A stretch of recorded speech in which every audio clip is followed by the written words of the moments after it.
Une trentaine de personnes ont été tuées dans des attaques lancées en fin de semaine par des rebelles présumés des forces démocratiques alliées dans l'est de la République démocratique du Congo, a annoncé un responsable de la société civile locale. Mamadou Diouf, bonjour, vous allez bien? Bonjour Michel. Avec vous, nous allons parler donc de la RDC et de cette trentaine de morts dans les attaques des ADF. Alors, encore des violences au Congo-Brazzaville, au Mais Congo-Kinshasa plutôt. vous faites bien de dire encore des violences parce que dans cette zone de l'Ituri, cette zone du Nord Kivu, mais on n'en peut plus de compter les morts et les blessés. Et ce qui est curieux, il y avait quand même un peu d'espoir à un certain moment puisque la RDC s'était toujours plaint en demandant à ce que les autres pays voisins, en particulier le Rwanda et l'Ouganda, l'accompagnent pour pouvoir coincer ces gens. Ben, il n'y a pas longtemps, l'Ouganda avait accepté une opération conjointe avec la RDC, bien que les gens étaient sceptiques en disant attendez, on avait déjà vu les Ougandais ici, ils avaient créé beaucoup d'exactions, ils avaient créé beaucoup de morts par rapport aux populations, mais on espérait que ces deux pays se mettant ensemble, surtout contre les ADF, parce que c'est eux qu'on accuse pour ce crime également d'une trentaine de personnes, et c'est des gens qui à l'origine venaient de l'Ouganda et qui, il n'y a pas longtemps, ont fait des attentats en Ouganda, ce qui a amené le président Museveni à vouloir s'impliquer jusque même dans le territoire de la RDC. On espérait que ça va réduire ces informations macabres qui, comme un chapelet qu'on égrène, ne finit jamais. Toutes les semaines, vous avez des annonces de décès. On se demande, mais qu'est-ce que finalement les militaires font? Sans oublier que vous avez une énorme présence également des forces des Nations Unies sur ce sol. On parle d'à peu près 16 000 hommes. Mais où sont tous ces hommes pour que chaque fois on nous dise encore que ADF a réussi à tuer une dizaine, une trentaine de personnes, mais ça commence à dépasser un peu l'entendement. Où sont ces forces? Cette question nous intéresse, ou bien cette question nous intéresse, Mamadou Diouf. Alors tout à l'heure, vous avez parlé de cette opération conjointe entre l'Ouganda et la RDC. Finalement, cela a donné quoi? Ben, on ne nous a pas présenté les résultats. C'est tout le problème. On nous a annoncé cela. D'abord, oui, ils sont rentrés. Non, ils ne sont pas rentrés. Il ne faut pas oublier que c'est comme ça que ça a commencé, comme si la RDC s'interrogeait sur comment les gens allaient accepter cela. C'est les populations qui ont dit, on a vu les soldats ougandais, et bon, comme WhatsApp est là, on a photographié, on a filmé, on a montré, avant que la RDC reconnaisse officiellement ce qui est un problème. Il fallait le reconnaître officiellement et le faire, comme on le voit ici dans notre sous-région de temps en temps, pour pouvoir coincer ces groupes extrémistes violents qui nous empêchent de vivre normalement. Vous avez deux États qui se mettent ensemble et après on publie les résultats. On n'a pas vu de publication de résultats. Et malheureusement, ça a plutôt donné raison à ceux qui étaient sceptiques dès le départ en se demandant est-ce que l'Ouganda vient pour soutenir la RDC ou bien est-ce que l'Ouganda vient pour régler son propre problème, tout simplement parce qu'il y avait eu des attentats au niveau de Kampala. Mais c'est pourquoi c'est assez difficile parfois de comprendre ce genre de situation. Vous avez une zone connue où vous avez des groupes violents qui sèment vraiment la terreur depuis plusieurs années. Ça fait 25 ans. 25 ans, ce n'est quand même pas 10 ans. Ouais. Comment on peut nous dire qu'on ne peut rien faire? Parce qu'en fait, ça ressemble à dire on ne peut rien faire. On aurait pu comprendre qu'on nous dise on les a chassés d'ici, ils sont allés se réfugier de tel côté, mais les gens continuent à agir toujours dans cette zone de l'Ituri, toujours dans ce nord Kivu, et on voit les actions, c'est les populations qui se déplacent, on va même trouver les populations là où elles se sont déplacées pour faire des exactions. On nous a dit qu'on déplace le quartier général de l'armée de la RDC là-bas, mais que font les militaires? Il faut bien que les militaires répondent à cette question, puisque finalement, on n'y comprend plus grand-chose. Après l'opération conjointe, on va également parler des forces des Nations Unies qui sont là. On ne les voit pas aussi. C'est plus compliqué pour la force des Nations Unies, puisque il y a toujours cette équation du mandat. Quel mandat ils ont? Quand le président Tshisekedi avait voulu une opération avec les pays voisins, il avait voulu également que les casques bleus participent à cette opération. Ils ont dit qu'eux, ils n'ont pas un mandat pour pouvoir participer à une opération internationale. C'est-à-dire qu'ils ne sont pas venus pour se mettre avec des États pour mener un combat. Souvent, il y a ce problème du mandat. On va leur dire que c'est des forces d'interposition. Ils vont faire de l'interposition.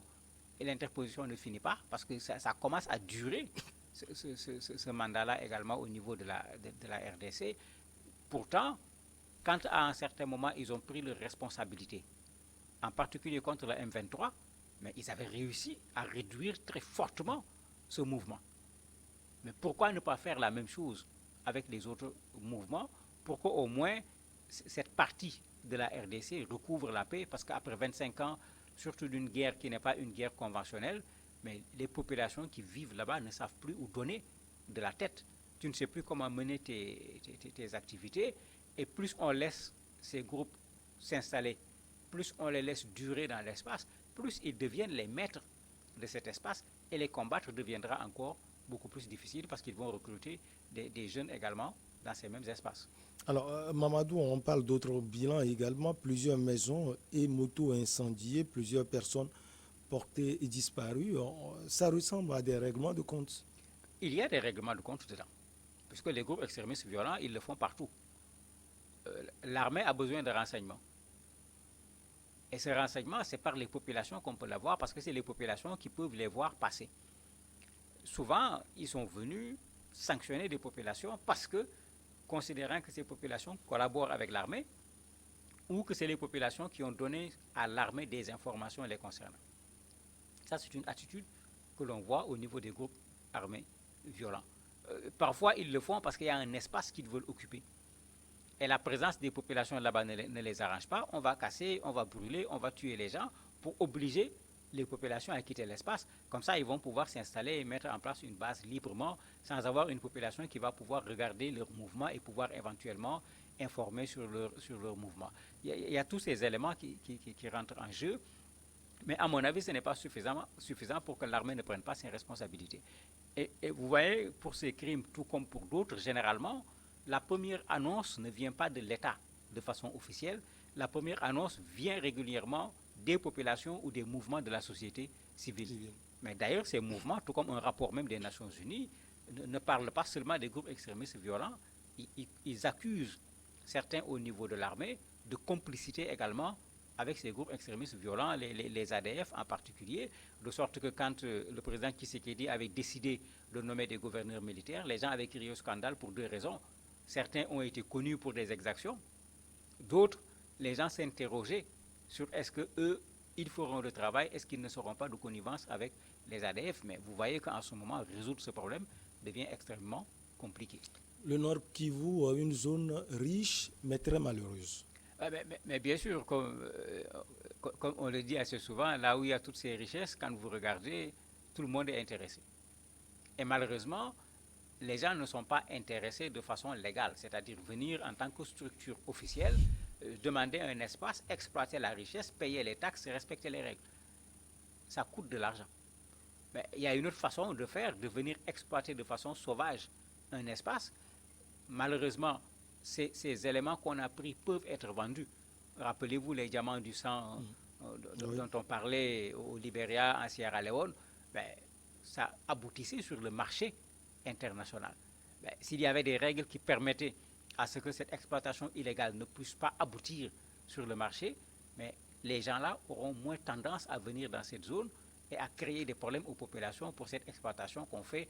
Je n'aime pas le mot clandestine ici parce que ça dépasse une exploitation qui est clandestine. C'est une exploitation sauvage qui n'a pas de raison d'être et malheureusement parfois même les pays voisins s'en sont mêlés avec leurs militaires. Est-ce que dans cette zone, on ne voit que le groupe ADF ou bien il y a aussi d'autres groupes?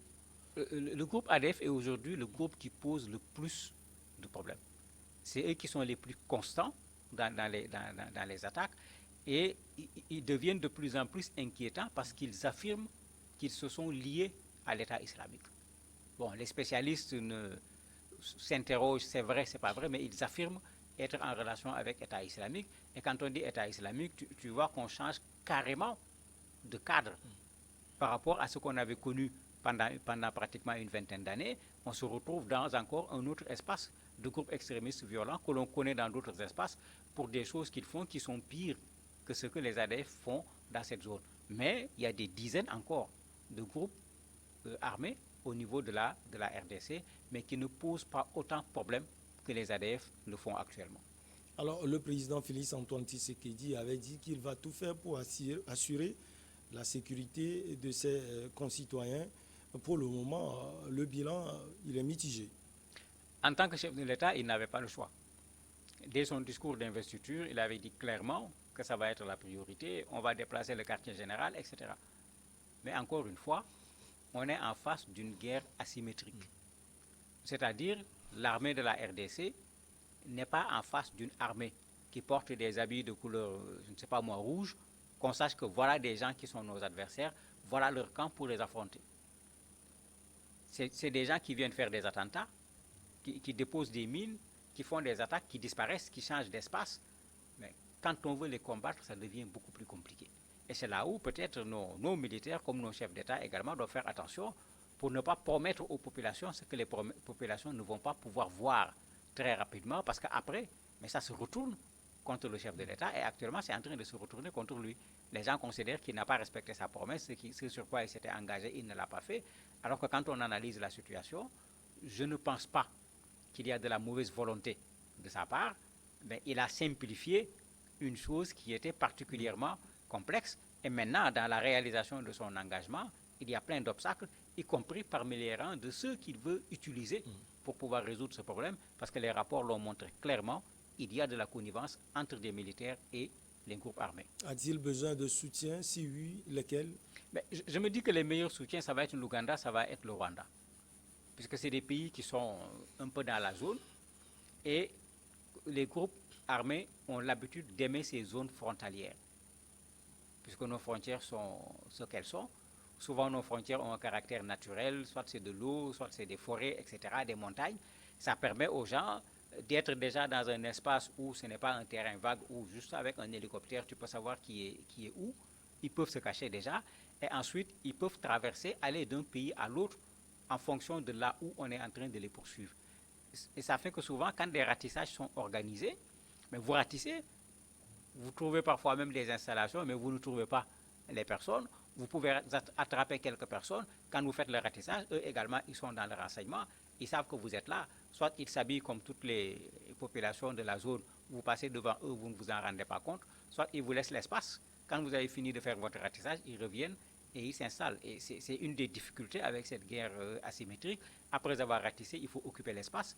Quand l'espace est très grand, ça pose problème de pouvoir occuper ces espaces après les avoir libérés. C'est toujours un plaisir de vous recevoir, Mamadou Diouf. Merci beaucoup. Une petite pause et derrière, on reçoit notre invité.